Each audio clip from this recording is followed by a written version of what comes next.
Good morning students. आज जो है हम बीएससी ऑनर्स फर्स्ट ईयर का पेपर 4 पढ़ रहे हैं जो हमारा है थ्योरी ऑफ नंबर्स। ये हम आज जो है इसमें पढ़ रहे हैं। इसमें हम जो है यूनिट फर्स्ट शुरू कर रहे हैं। ये हमारा लेक्चर फर्स्ट है, पहला लेक्चर है ये हमारा। इसमें हम फर्स्ट यूनिट शुरू कर रहे हैं और फर्स्ट यूनिट का जो पहला टॉपिक है वो हम डायरेक्ट इसमें ले रहे हैं। इसमें जो शुरू वाली बेसिक छोटी छोटी टर्म्स थी उनके बारे में मैंने अलग से कोई लेक्चर नहीं बनाया।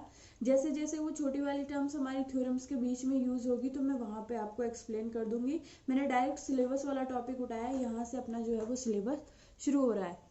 तो हमारा जो पहला टॉपिक है वो है विभाजकता, जिसको हम बोलते हैं डिविजिबिलिटी।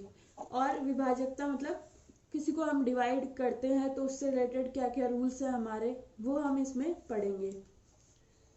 तो विभाजकता डिविजिबिलिटी में जो पहला टॉपिक है वो है हमारा डिवीजन एल्गोरिथम, जिसको हम कहते हैं विभाजन कलन विधि। इसको हम कॉमनली जो है डिवीजन एल्गोरिथम ही कहेंगे या फिर विभाजन कलन विधि। ये एक तरह से हमारी एक थ्योरम है। तो सबसे पहले हम इसका, ये हमारी डिवीजन एल्गोरिथम भी है और ये हमारी थ्योरम फर्स्ट भी है। तो सबसे पहले हम जो है इस प्रमेय का कथन पढ़ लेते हैं, ये क्या कहती है। तो यहाँ पर ये थ्योरम कहती है यदि आपके ए और बी पूर्णांक है, यानी आपके ए और बी जो है वो क्या है, इंटीजर्स है, और इस तरह से है कि ए पे कोई कंडीशन नहीं है लेकिन बी जो है हमारा क्या है, ग्रेटर देन 0, यानी बी जो है 0 से बड़ा होगा, हमेशा पॉजिटिव तो होगा ही, वो 0 से भी बड़ा होगा। तो यहाँ पर जब ए और बी दो पूर्णांक है और बी ग्रेटर देन 0 है तो यूनिक जो है अद्वितीय इंटीजर्स क्यू और आर जो है इस प्रकार विद्यमान होंगे कि a इज इक्वल टू, हम क्या लिख सकते हैं, q into B plus R, जहाँ पे r की वैल्यू जो है 0 के इक्वल और ग्रेटर देन से लेके b से लेस होगी। यहाँ पर ये हमें सिद्ध करना है और यहाँ पर q और r जो है हमारा जो है वो क्या कहलाता है, भागफल, क्वोशेंट तथा शेषफल, रिमाइंडर, जब हम a को b से डिवाइड करते हैं। तो ये एक तरह से डिवाइडेशन वाला मामला है। ये सब हम पहले पढ़ के आ चुके हैं लेकिन इस वाली लैंग्वेज में हम पहली बार पढ़ रहे हैं। तो इसको मैंने जो है सिंपल वर्ड्स में भी लिखा है, तो सबसे पहले हम सिंपल वर्ड्स में पढ़ लेते हैं, फिर दोबारा से इसका स्टेटमेंट देखेंगे। इन सिंपल वर्ड्स हम कह सकते हैं एक पूर्णांक a एक धनात्मक पूर्णांक b द्वारा इस प्रकार विभाजित होता है कि शेषफल b जो है शेषफल b से छोटा प्राप्त होता है। यहाँ पर हमने a को जो है वो धनात्मक पूर्णांक b से डिवाइड किया तो हमारा जो रिमाइंडर है r वो हमारा क्या होता है, b से लेस देन। तो कंडीशन यही है, r जो है b से लेस देन है। तो ये हमारे इस थ्योरम को हम सिंपली वर्ड्स में कह सकते हैं। हम क्या कर रहे हैं, यहाँ पर जब हमने a को b से डिवाइड किया तो q जो है हमारा क्या आया, भागफल, और r जो है हमारा क्या है, शेषफल। तो हम इसी तरह लिखते हैं ना, a इज इक्वल टू क्या लिख सकते हैं, जिससे डिवाइड करें वो और भागफल को मल्टीप्लाइड करके प्लस रिमाइंडर। तो ये हमारी थ्योरम है। यदि ये a और b आपके पूर्णांक है और b जो है वो पॉजिटिव है, ग्रेटर देन 0 है, तो यूनिक इंटीजर्स q और r इस प्रकार विद्यमान होंगे कि हम a को इस तरह से लिख सकते हैं q into B plus R, जहाँ पे q जो है जब a से b को डिवाइड करते हैं तो q को हम कहते हैं भागफल, क्वोशेंट, और r को हम कहते हैं शेषफल, रिमाइंडर। ये हमारी थ्योरम फर्स्ट है, इसको हमें जो है वो प्रूफ करना है। तो यहाँ पर अब हम इसका प्रूफ पढ़ लेते हैं। तो इसको प्रूफ करने के लिए सबसे पहले, ये थ्योरम थोड़ी लंबी है तो आप बीच में कंफ्यूज ना हो, इसलिए मैंने इसका एक रोड मैप बनाया है जो आप एग्जाम के पर्पज से भी पूरी थ्योरम को याद करने से अच्छा है उसका रोड मैप याद करके जाओ। तो हम इस थ्योरम में करने क्या वाले हैं, सबसे पहले हम एक एस सेट बनाएंगे और उस सेट को हम दिखाएंगे कि वो नॉन एम्प्टी है, यानी उसमें एलिमेंट है वो अरिक्त नहीं है, खाली नहीं है, वो नॉन एम्प्टी नहीं है। यहाँ पे मैंने नहीं है ना, मैं भूल गई, लेकिन जो पहले स्टेप है उसमें हम ये दिखाएंगे सेट एस जो है वो नॉन एम्प्टी नहीं है। उसके बाद हम ये दिखाएंगे आर जो है, जो हमारा रिमाइंडर है, वो एस का न्यूनतम पूर्णांक है, यानी एस में जितने भी एलिमेंट्स हैं उनमें सबसे छोटा वो क्या है, आर है, और आर जो है एस में सबसे छोटा है और आर बी से भी छोटा है। ये चीज़ दिखाएंगे हम। इसके बाद हम दिखाएंगे क्यू और आर जो है वो यूनिक है, क्योंकि हमारी जो है वो जब एस नॉन एम्प्टी है तो हमें ये मिल जाएगा a is equal to Q B plus R. R S का न्यूनतम पूर्णांक है और R S less than B है, तो उससे हमारी ये वाली चीज़ प्रूफ हो जाएगी। और फिर हम दिखाएंगे Q और R यूनिक है। तो यहाँ पे ये हमें सिद्ध करना था ना कि यूनिक इंटीजर्स Q और R इस प्रकार विद्यमान होने चाहिए, तो यहाँ से इनकी यूनिकनेस प्रूफ हो जाएगी। तो ये तीन चीज़ हम इस थ्योरम में करेंगे, आपको बीच में कहीं भी कोई कंफ्यूज होने की जरूरत नहीं है। सबसे पहले हम क्या दिखाएंगे, सेट एस जो है वो नॉन एम्प्टी नहीं है। तो यहाँ पे सबसे पहले मैंने एक सेट माना, हमने माना एस एक समुच्चय सेट इस प्रकार है। इसमें किस तरह के एलिमेंट आ रहे हैं, एस में एलिमेंट आ रहे ए माइनस एक्स बी, जहाँ पे एक्स क्या है, पूर्णांक है, और ए और बी अपना जो है वो फिक्स है ही, इंटीजर्स है, और बी ग्रेटर देन 0 है। तो ए बी तो हमें गिवन है, वहां से ले लिया, और एक्स जो है हम पूर्णांक लेते जा रहे हैं, तो एस में एलिमेंट्स जो है वो नए नए बनते जा रहे हैं। इन सब एलिमेंट्स की खास बात क्या है, आपको एक्स इंटीजर जो है इस प्रकार से लेना है कि आपका ए माइनस एक्स बी जो है वो क्या है, ग्रेटर और इक्वल 0 हो, यानी ये नेगेटिव नहीं होना चाहिए। ये हमारे एस के एलिमेंट होने की कंडीशन है। और एस में किस तरह के एलिमेंट है, ए माइनस एक्स बी। तो सबसे पहले हम ये प्रूव करेंगे कि एक्स जो है वो नॉन एम्प्टी नहीं है, वो खाली नहीं है। तो हमने यहाँ पे एक्स की वैल्यू हम बाई चॉइस अपनी चॉइस से ले रहे हैं, तो हमने एक्स की वैल्यू क्या ले ली, माइनस मॉड ऑफ ए। यहाँ पे बी पे कंडीशन दे रखी थी कि बी पॉजिटिव है, लेकिन ए पे कोई कंडीशन नहीं दे रखी, ए पॉजिटिव या नेगेटिव कुछ भी हो सकता है। तो हमने क्या लिया है, मॉड ए पॉजिटिव ही आएगा हमेशा। फिर उसके बाद हम लगा रहे हैं नेगेटिव, ताकि यहाँ पे x की जो ओवरऑल वैल्यू आए वो क्या आए, माइनस में। तो a माइनस एक्स भी क्या हो जाएगा इस x के लिए, is equals to a minus X की वैल्यू रख दी माइनस मॉड ऑफ a, और b यहाँ पे है is equals to minus minus plus हो जाएगा, ये क्या आएगा, a plus mod of a into B. तो a माइनस एक्स भी हमारा क्या आ गया, a plus mod of a into B. लेकिन यहाँ पे जो है वो b 0 से पूर्णांक है और 0 से बड़ा है, यानी वो 1 से शुरू हो सकता है, 1 हो सकती है उसकी वैल्यू, या फिर 1 से ज़्यादा ही होगी। तो b हमारा क्या है, ग्रेटर और इक्वल 1। तो यहाँ पे b हमारा ग्रेटर और इक्वल 1 है, इसको दोनों तरफ हमने मॉड a से मल्टीप्लाइड किया, तो ये हमारा क्या हो गया, mod a into B greater और इक्वल मॉड a, दोनों तरफ हमने मॉड a से मल्टीप्लाई किया है। तो यहाँ से हमारी कंडीशन क्या आ गई, मॉड a इंटू बी जो है वो बड़ा और इक्वल होता है मॉड a से। तो यहाँ पे हम मॉड a की जगह मॉड a इंटू बी की जगह हम क्या लिखना चाह रहे हैं, मॉड a। तो अब जो वैल्यू हमें मिलेगी वो क्या हो जाएगी, ग्रेटर और इक्वल हो जाएगी। तो यहाँ पे हमने क्या किया, a minus X B equal to हमारा चल रहा था a plus mod of a into B, इसकी जगह हमने क्या लिख दिया, a plus mod of a। तो यहाँ पे mod of a into B है, यहाँ पे मॉड ऑफ a है, तो जिसमें mod of a into B है वो हमारा क्या होगा, ग्रेटर और इक्वल। और यहाँ पे ये a plus mod of a है, तो a plus mod of a हमेशा क्या होगा, ग्रेटर और इक्वल 0। ये हमारा क्या हो जाएगा, 2 टाइम a जो क्या होता है, ग्रेटर और इक्वल 0। अगर यही 0 है तो ये क्या आ जाएगा, 0। अब यहाँ से रिजल्ट क्या है, a माइनस एक्स बी जो है वो क्या आ गया, ग्रेटर और इक्वल 0। इसका मतलब a माइनस एक्स बी किसका एलिमेंट हो गया, s का। x is equal to mod minus of mod of a के लिए a माइनस एक्स बी किसका एलिमेंट हो गया, s का। यानी s जो है हमारा क्या है, अरिक्त समुच्चय है, यानी ये नॉन एम्प्टी है। सॉरी, अभी जो मैंने आपको कहा था इसमें नहीं आएगा, सॉरी, ये थोड़ा लैंग्वेज की प्रॉब्लम है। हम यही दिखाएंगे s नॉन एम्प्टी है, यानी कि वो खाली नहीं है। और यहाँ पे हिंदी में अगर हम कहना चाहें तो हमारा ये हो जाएगा, s जो है वो अरिक्त समुच्चय है, यानी s जो है वो क्या है, नॉट इक्वल टू 5। और हमने इंग्लिश में क्या प्रूफ किया है, s is non empty, s is a non empty set. तो ये हमने सिद्ध कर दिया। हमने x क्या लिया, माइनस मॉड ऑफ a। ये हमारा पहला काम हो गया, यानी कि s जो है वो अरिक्त समुच्चय है। पहली बात तो खाली नहीं है, s is not equal to 5। और दूसरी बात क्या है, s धनात्मक पूर्णांकों का समुच्चय है, क्योंकि इसमें कैसे एलिमेंट आ रहे हैं, a माइनस एक्स भी आ रहे हैं, वो सारे क्या है, ग्रेटर और इक्वल 0। तो यहाँ से हमारा पहला काम हो गया, s जो है वो नॉन एम्प्टी है। इसके बाद दूसरा काम क्या है, r s का न्यूनतम पूर्णांक है और r लेस देन b है, ये दो चीज़ें दिखानी है। तो यहाँ पे हमारा s नॉन एम्प्टी आ गया और s में पॉजिटिव इंटीजर्स आ रहे हैं। तो एक थ्योरम होती है इस थ्योरम, उसका नाम क्या है, वेल ऑर्डरिंग प्रिंसिपल। ये हमारी थ्योरम का नाम है, वेल ऑर्डरिंग प्रिंसिपल। और ये थ्योरम क्या कहती है, इस थ्योरम के अनुसार प्रत्येक धनात्मक पूर्णांक को, यानी धनात्मक पूर्णांक मतलब अऋणात्मक, किस अरिक्त समुच्चय s में, यानी अगर कोई ऐसा समुच्चय है, s सेट है जो अरिक्त है यानी नॉन एम्प्टी है और उसमें जो है एलिमेंट्स कैसे आ रहे हैं, पॉजिटिव इंटीजर्स। तो अरिक्त समुच्चय एस में एक न्यूनतम पूर्णांक विद्यमान होता है।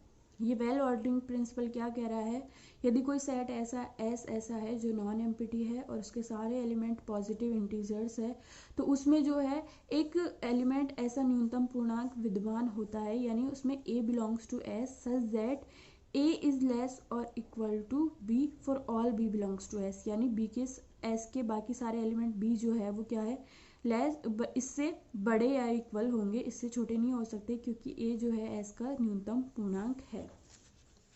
ये हमारी थ्योरम है। इसको इंग्लिश में देखना चाहे तो ये क्या कहती है, every non empty set S of non negative integers contains a least element, that is a belongs to S such that a is less or equal to b for all b belongs to S। तो हम जो है ये वाली theorem हमारे set S पे apply कर देते हैं। S अरिक्त समुच्चय है पहली बात, और S धनात्मक पूर्णांकों का समुच्चय है। तो यहाँ पे S is equal to a minus X B, x belongs to z यानी x जो है पूर्णांक है, a minus X B greater और इक्वल टू 0 में एक न्यूनतम पूर्णांक विद्यमान होगा इस वाली थ्योरम के अनुसार, और उसको हमने क्या मान लिया, स्मॉल r, यानी r जो है वो s का एलिमेंट है और r जो है s का सबसे छोटा वाला एलिमेंट है, r बिलोंग्स टू s। और तो क्यों हम r बिलोंग्स टू s है, तो पहली बात तो ये किस टाइप का होगा, अगर s का एलिमेंट है तो a minus X B type का होगा। तो यहाँ पे इसके लिए हमने पूर्णांक क्या मान लिया, q ले लिया हमने पूर्णांक, x यहाँ से हम z से लेते हैं, तो r के लिए हमने x की वैल्यू क्या ले ली, q। तो हमारा r इज इक्वल क्या हो जाएगा, a माइनस क्यू बी, यहाँ से हम निकाले, और r जो है वो क्या है, ग्रेटर और इक्वल 0, क्योंकि r जो है s का एलिमेंट है तो वो क्या होगा, ग्रेटर और इक्वल 0। तो यहाँ से हमारा क्या हो जाएगा, इसको अगर हम लिखे तो ये हम क्या लिख सकते हैं, a is equal to Q into B plus R. तो ये हमारी एक चीज़ तो ये प्रूफ होगी, और r जो है वो ग्रेटर और इक्वल टू 0 है। ये क्यों है, क्योंकि ये s का एलिमेंट है। ये हमारी पहली चीज़ प्रूफ होगी। इसके बाद जो है हम दूसरी चीज़ क्या दिखाएंगे, r is less than b। तो यहाँ पे यदि संभव है तो हमने मान लिया r लेस देन b नहीं है, r जो है वो ग्रेटर और इक्वल टू b है, ये हमने मान लिया। तो q बिलोंग्स टू z है, q एक इंटीजर है, तो q प्लस 1 भी क्या होगा, एक इंटीजर होगा। और जब हमने इस वाले फॉर्मेट में x is equal to Q लिया था, तो अब हम इसमें x is equal to Q plus 1 लेते हैं, तो ये क्या बन जाएगा, a minus Q plus 1 into B. ये किसका एलिमेंट होना चाहिए, s का एलिमेंट होना चाहिए, क्योंकि ये s के एलिमेंट्स के फॉर्मेट में है। तो यहाँ से a minus Q plus 1 into B is equals to, जो कि s का एलिमेंट है, इसको हम क्या लिख सकते हैं, a minus Q into B minus B. और a minus Q into B हमारा क्या है, r, यानी r minus B, a minus Q plus 1 into B is equal to क्या आ गया, r माइनस बी। और r माइनस बी क्या है, ग्रेटर और इक्वल 0। क्यों है, क्योंकि ये एलिमेंट s का है, ये खुद ग्रेटर और इक्वल 0 है, क्योंकि s के एलिमेंट ग्रेटर और इक्वल 0 होते हैं, इसलिए ये जिसके इक्वल आया है r माइनस बी के, वो भी क्या होगा, ग्रेटर और इक्वल 0। ये यहाँ पे हमने एक्सप्लेन भी कर रखा है कि a minus Q plus 1 into B S का एलिमेंट है, इसलिए ये खुद ग्रेटर और इक्वल 0 होगा, और जो इसके इक्वल है r माइनस बी, वो भी क्या होगा, ग्रेटर और इक्वल 0। ये हमारे पास एक रिलेशन आया कि r माइनस बी जो है वो ग्रेटर और इक्वल 0 है, लेकिन r is equal to r होता है, लेकिन r में से जब b माइनस कर देंगे तो r माइनस बी क्या होगा, लेस देन r होगा। और यहाँ से और r minus B less than r आ गया, तो r माइनस बी को एज इट इज रहने देते हैं, और यहाँ पर r माइनस बी की वैल्यू निकालते हैं। तो r को हमने क्या लिखा, a माइनस r की वैल्यू हमारी क्या है, a minus Q into B, और आगे से कि क्या आ रहा है, माइनस बी। इन दोनों में से हम b कॉमन ले लेंगे, तो ये r minus B is equal to क्या होगा, a minus Q plus 1 B, जो किसका एलिमेंट है, s का। यानी यहाँ से क्या आ रहा है, r माइनस बी भी किसका एलिमेंट हो रहा है, s का। लेकिन r जो है उसको हमने सबसे छोटा पूर्णांक माना है s का, और r माइनस बी जो है r से भी छोटा है। इसका मतलब हमारी वो वाला अजम्पशन गलत हो गया कि r जो है वो न्यूनतम पूर्णांक है। इसका मतलब ये जो चीज़ हमने मानी है, ये जो चीज़ हमारे पास, ये जो चीज़ हमने मानी थी r इज़ ग्रेटर और इक्वल b, जो है r ग्रेटर और इक्वल टू b, ये हमारी क्या है, गलत है। क्योंकि इसको मानने से हमारे पास जो रिजल्ट आया r minus B belongs to s, वो जो है हमारे इस अजम्पशन को गलत बता देता है, जो हम मान के बैठे हैं कि r जो है न्यूनतम पूर्णांक है। इसका मतलब r जो है वो b से बड़ा या इक्वल नहीं हो सकता। तो रिजल्ट क्या आया, r is less than b। और यहाँ से हम इक्वेशन थर्ड एंड फोर्थ क्या इम्प्लाइज करेगी, यहाँ से r जो है वो क्या है, ग्रेटर और इक्वल 0, और यहाँ से क्या आ जाएगा, r लेस देन b। तो हमारा ये भी क्या हो गया, एक रिलेशन हो गया जो हमें प्रूफ करना था। ये हमारा सेकंड वाला स्टेप हो गया जो हमें करना था। इसके बाद थर्ड वाला स्टेप हमारा क्या है, हम q और r को जो है वो यूनिक दिखाएंगे। तो यहाँ तक पहुँचते पहुँचते हमने क्या सिद्ध कर दिया, a equal to Q into B plus R, ये सिद्ध कर दिया। और r जो है वो ग्रेटर और इक्वल 0 है, लेस देन b है, ये हमने प्रूफ कर दिया।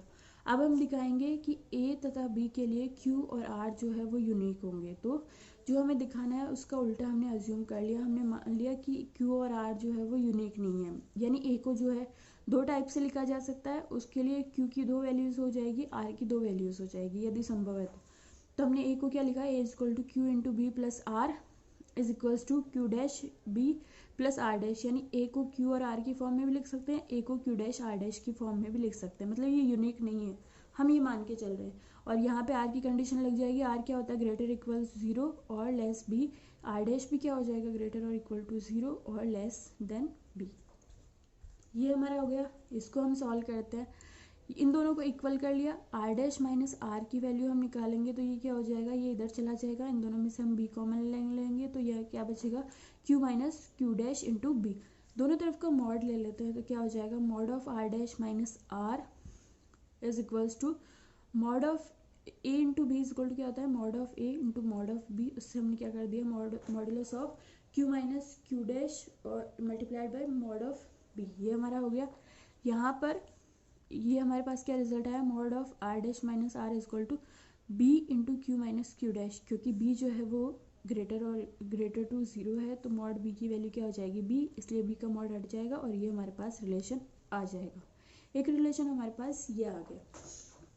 इसके बाद हम ये देखते हैं कि जो r है वो हमारा क्या है, ग्रेटर और इक्वल 0 है और लेस b है। यहाँ पे हम इस पूरे पे माइनस अप्लाई कर देते हैं तो साइन हमारे उल्टे हो जाएंगे। ये जो हमारा ग्रेटर और इक्वल है वो हमारा लेस और इक्वल हो जाएगा, और ये हमारा ग्रेटर वाला जो है वो लेस हो जाएगा, और तीनों पे जो है वो माइनस अप्लाई हो जाएगा। तो हमारा रिलेशन क्या आएगा, माइनस b जो है वो यहाँ पे हमारे पास जो है वो रिलेशन क्या आएगा कि माइनस बी से बड़ा है माइनस आर, और माइनस आर से ग्रेटर और इक्वल है 0, क्योंकि हमने इस पर माइनस अप्लाई कर दिया। तो एक रिलेशन तो हमारे पास ये हो गया, और दूसरा रिलेशन आर डैश वाला जो है ना एज इट इज़, इसको हम ले लेते हैं, बी बड़ा है आर डैश से और आर डैश ग्रेटर और इक्वल है 0 से, ये हमने ले लिया यहाँ पे। अब इन दोनों रिलेशन को जो है हम प्लस कर देते हैं, तो यहाँ पे हम क्या करेंगे, 0 प्लस बी करेंगे तो बी आएगा, ग्रेटर और इक्वल और ग्रेटर में से ग्रेटर साइन आ जाएगा, minus R plus R dash करेंगे तो आर डैश माइनस आर आ जाएगा, ग्रेटर और इक्वल में से ग्रेटर वाला साइन आ जाएगा, माइनस बी प्लस 0 करेंगे तो माइनस बी आ जाएगा। यानी आर डैश माइनस आर की वैल्यू जो है बी से माइनस बी के बीच में है। इसको हम क्या लिख सकते हैं, R dash minus R mod की वैल्यू जो है वो क्या है, लेस देन बी है। इस तरह से इसको लिख सकते हैं। यहाँ पर हमारे पास क्या रिलेशन आ गया, mod R dash minus R की वैल्यू लेस देन बी है। यहाँ पे क्या रिलेशन है, mod R dash minus R equal to B into Q minus Q dash. इसका मतलब जो है वापस ले जाके हमने इसकी वैल्यू रखी, आर डैश माइनस आर की जगह हमने बी रख दिया, तो साइन इक्वल की जगह क्या हो जाएगा, ग्रेटर वाला, और ये B into Q minus Q dash as it is रह जाएगा। दोनों तरफ से बी कैंसिल आउट हो जाएगा, तो क्या आएगा, 1 greater to Q minus mod of Q minus Q dash, और mod of Q minus Q dash क्या है, ग्रेटर और इक्वल 0, क्योंकि मॉड है तो ग्रेटर देन और इक्वल टू 0 होगा। तो यहाँ पे हमारे पास क्या रिजल्ट आया कि mod of Q minus Q dash जो है वो 0 के इक्वल और 0 से बड़ा है, लेकिन 1 से छोटा है। इसका मतलब ये पूर्णांक है, ये पूर्णांक तो है लेकिन 1 से छोटा है और 0 के इक्वल या 0 से बड़ा हो सकता है। तो इसके पास चॉइस क्या रही, 0 के बाद डायरेक्ट पूर्णांक 1 आता है इंटीजर, 1 ये हो नहीं सकता क्योंकि उससे छोटा है, तो ये इसके पास एक ही चॉइस बचती है, ये क्या हो जाएगा, 0। तो हमारे पास क्या रिजल्ट आया q माइनस क्यू डैश एक धनात्मक पूर्णांक है किंतु एक से छोटा है, इसलिए q minus Q dash is equal to क्या हो जाएगा, zero. Mod of q minus Q dash is equal to zero. यहाँ से क्या रिजल्ट आया, q is equal to Q dash. और जब q is equal to Q dash हो गया यहाँ पर, तो r इज इक्वल टू क्या हो जाएगा, r डैश। यानी कि हमारे q और r जो है यूनिक है। जो हमने दो अलग अलग माने थे वो बाद में क्या आ गए, आपस में इक्वल आ गए, तो इसका मतलब q और r जो है वो यूनिक है। यानी हमारे पास जो है तीनों चीज़ें सिद्ध हो गई, प्रूफ हो गई। पहली बात तो हम a को a is equal to Q into B plus R लिख सकते हैं। r जो है वो ग्रेटर और इक्वल टू जीरो है, लेस देन b है, और q और r जो है वो यूनिक है। ये हमारे इस वाली थ्योरम का प्रूफ है। आप जो है ये वाली थ्योरम पढ़ लीजिए ध्यान से, फिर अगली क्लास में जो है हम इसके एग्जांपल्स करते हैं। इस पे हमारी जो कोरोलरी है ऊपर में है उसको हम देखते हैं। आप इसको पढ़ लीजिए। आपको कोई भी प्रॉब्लम है तो आप व्हाट्सएप पे या फिर यूट्यूब के कमेंट सेक्शन में पूछ सकते हैं।